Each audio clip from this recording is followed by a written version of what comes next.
नमस्कार प्रिय मित्रों, आज हम चर्चा करेंगे कि मनुष्य जिसने अद्भुत खोजें की हैं, अपनी ही करतूतों से धरती को विनाश के कगार पर क्यों धकेल रहा है। क्या मनुष्य स्वयं एक रोग है? आइए इस वीडियो में हम इसी यात्रा पर निकलते हैं और समझने का प्रयास करते हैं कि मनुष्य कहां चूक रहा है और कैसे वह स्वयं को और इस धरती को बचा सकता है। मनुष्य के भीतर स्वार्थ और लोभ की अतृप्त भूख है। वह प्रकृति का दोहन कर रहा है जैसे उसका कोई अंत न हो। जंगल कट रहे हैं, नदियां प्रदूषित हो रही हैं और धरती बंजर होती जा रही है। यह लालच उसे अंधा बना चुका है। हमें अपनी आवश्यकताओं और इच्छाओं में अंतर समझना होगा। सच्चा सुख भौतिक वस्तुओं में नहीं बल्कि संतोष और त्याग में है। जब तक मनुष्य स्वार्थ और लोभ के इस रोग से मुक्त नहीं होता, तब तक वह न तो खुद सुखी रह सकता है और न ही इस दुनिया को सुखी बना सकता है। आज का मानव भौतिक उन्नति के शिखर पर पहुंचकर भी मानसिक रूप से कमजोर होता जा रहा है। आधुनिक जीवन शैली, बेतहाशा प्रतिस्पर्धा और सामाजिक दबाव ने मनुष्य को एक मशीन बना दिया है। परिणाम स्वरूप तनाव, चिंता, अवसाद और अनिद्रा जैसी समस्याएं आम होती जा रही हैं। हमें यह समझना होगा कि मानसिक स्वास्थ्य उतना ही महत्वपूर्ण है जितना कि शारीरिक स्वास्थ्य। योग, ध्यान, प्राणायाम और प्रकृति के साथ समय बिताना इस समस्या का समाधान है। हमें याद रखना होगा कि सुखी और शांतिपूर्ण जीवन के लिए मानसिक स्वास्थ्य बहुत जरूरी है। धरती, हमारा घर, आज खतरे में है और इसका जिम्मेदार खुद मनुष्य है। जलवायु परिवर्तन इसका सबसे बड़ा प्रमाण है। ग्लोबल वार्मिंग के कारण ग्लेशियर पिघल रहे हैं, समुद्र का जल स्तर बढ़ रहा है और प्राकृतिक आपदाएं बढ़ती जा रही हैं। वायु प्रदूषण से शहरों में सांस लेना दूभर हो गया है। नदियां नालों में तब्दील हो गई हैं। जंगलों का सफाया हो रहा है जिससे वन्य जीवों का अस्तित्व खतरे में पड़ गया है। हमें अपनी जीवन शैली में बदलाव लाना होगा। हमें कम से कम संसाधनों का उपयोग करना होगा, ऊर्जा की बचत करनी होगी और प्रदूषण कम करने के उपाय करने होंगे। यह धरती हमारी धरोहर है, इसे बचाना हमारी जिम्मेदारी है। सामाजिक असमानता, मनुष्य द्वारा मनुष्य का शोषण। मनुष्य ने प्रकृति का ही नहीं बल्कि अपने ही भाइयों का भी शोषण किया है। उसने समाज में ऐसी दीवारें खड़ी कर दी हैं जो ऊंच नीच, अमीर गरीब के भेदभाव को और गहरा करती हैं। आर्थिक असमानता सबसे बड़ी समस्या है। मुट्ठी भर लोगों के पास अकूत संपत्ति है जबकि करोड़ों लोग 2 वक्त की रोटी को तरस रहे हैं। जाति, धर्म, लिंग, रंग और भाषा के आधार पर भेदभाव आज भी व्याप्त है। इसके चलते समाज में अशांति, हिंसा और अत्याचार का माहौल बना रहता है। शिक्षा और स्वास्थ्य जैसी बुनियादी सुविधाओं तक सभी की पहुंच नहीं है। इसका खामियाजा समाज के कमजोर वर्गों को भुगतना पड़ी देता है। हमें इस विषमता को दूर करने के लिए मिलकर प्रयास करना होगा। हमें गरीबी उन्मूलन, शिक्षा का प्रसार और स्वास्थ्य सेवाओं को सुलभ बनाने पर ध्यान देना होगा। हमें जातिवाद, धर्मवाद और लिंग भेद जैसी कुरीतियों का त्याग करना होगा। हमें एक ऐसे समाज का निर्माण करना होगा जहां सभी को समान अवसर मिले और सभी का सम्मान हो। तकनीकी उन्नति वरदान या अभिशाप। तकनीकी उन्नति ने मनुष्य को कई सुविधाएं दी हैं, इसमें कोई दो राय नहीं। इसने जीवन को आसान बनाया है, दूरियों को कम किया है और ज्ञान को हमारी उंगलियों पर ला दिया है। लेकिन हर सिक्के के 2 पहलू होते हैं। तकनीक भी इसका अपवाद नहीं है। जहां एक ओर इसने जीवन को सरल बनाया है, वहीं दूसरी ओर इसने कई नई समस्याओं को जन्म दिया है। इंटरनेट और सोशल मीडिया का बढ़ता चलन इसका जीता जागता उदाहरण है। ये लोगों को एक दूसरे से जोड़ने के बजाय उन्हें और अलग थलग कर रहा है। लोग वर्चुअल दुनिया में इतने खो गए हैं कि उन्हें वास्तविक दुनिया की सुध ही नहीं रही।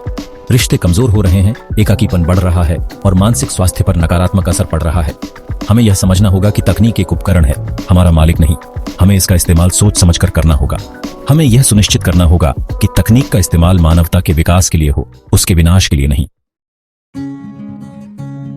आध्यात्मिकता और मूल्यों की हानि खोखला होता मनुष्य। आज का मनुष्य भौतिक सुखों की अंधी दौड़ में अपनी आत्मा की आवाज दबाता जा रहा है। आध्यात्मिकता और नैतिक मूल्यों को उसने पीछे छोड़ दिया है, जिसके कारण वह अंदर से खोखला होता जा रहा है। जीवन के वास्तविक अर्थ और उद्देश्य को भूलकर वह सिर्फ धन दौलत, शोहरत और सत्ता के पीछे भाग रहा है। इस चकाचौंध में उसे सच्चा सुख और संतोष नजर नहीं आता। प्रेम, करुणा, दया, क्षमा, संतोष, धैर्य जैसे मानवीय मूल्यों का ह्रास होता जा रहा है। रिश्ते स्वार्थ पर टिके हैं, विश्वास डगमगाता जा रहा है और इंसानियत मरती जा रही है। यह आध्यात्मिक रिक्तता उसे अंदर ही अंदर कमजोर बना रही है। वह तनाव, चिंता और अवसाद का शिकार होता जा रहा है। हमें यह समझना होगा कि सच्ची खुशी भौतिक वस्तुओं में नहीं बल्कि आध्यात्मिक उन्नति में है। हमें अपने अंदर झांकने की जरूरत है, खुद को जानने की जरूरत है। हमें योग, ध्यान, प्रार्थना जैसे साधनों के माध्यम से अपनी आत्मा से जुड़ना होगा। हमें मानवीय मूल्यों को अपनाना होगा, रिश्तों को महत्व देना होगा और प्रेम और करुणा से भरना होगा। युद्ध और हिंसा मनुष्य का सबसे बड़ा पाप। मनुष्य को बुद्धिमान प्राणी कहा जाता है, लेकिन उसकी यह बुद्धिमत्ता ही शायद उसका सबसे बड़ा अभिशाप है।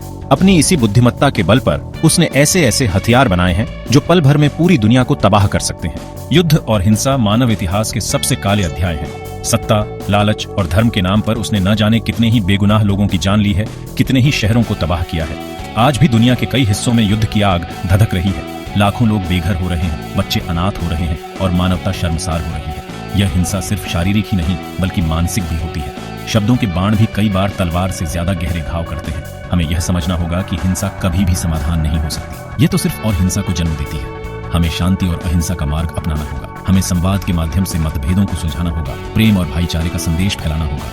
हमें याद रखना होगा कि हम सब एक ही परिवार के सदस्य हैं और हमें मिलकर एक सुंदर और शांतिपूर्ण दुनिया का निर्माण करना है।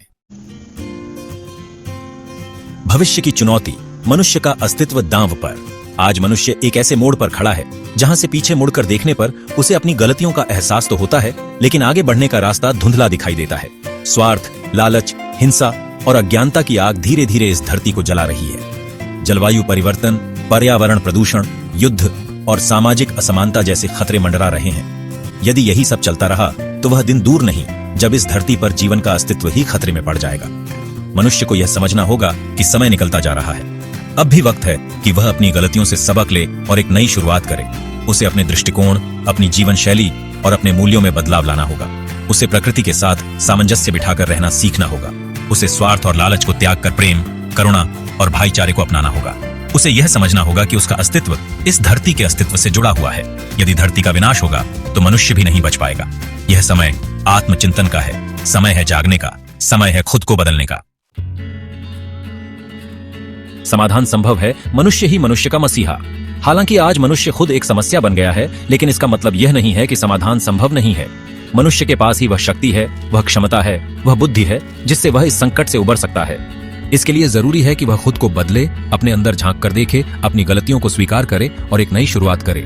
हमें शिक्षा के प्रसार पर ध्यान देना होगा। शिक्षा ही है जो मनुष्य के अंदर सोचने समझने की शक्ति पैदा करती है, उसे सही और गलत का फर्क समझाती है और उसे एक जिम्मेदार नागरिक बनाती है।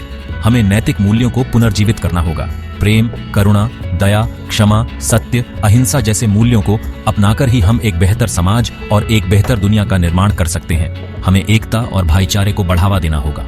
जाति, धर्म, भाषा, क्षेत्र और राष्ट्रीयता से ऊपर उठकर हमें मानवता के नाते एक दूसरे से जुड़ना होगा।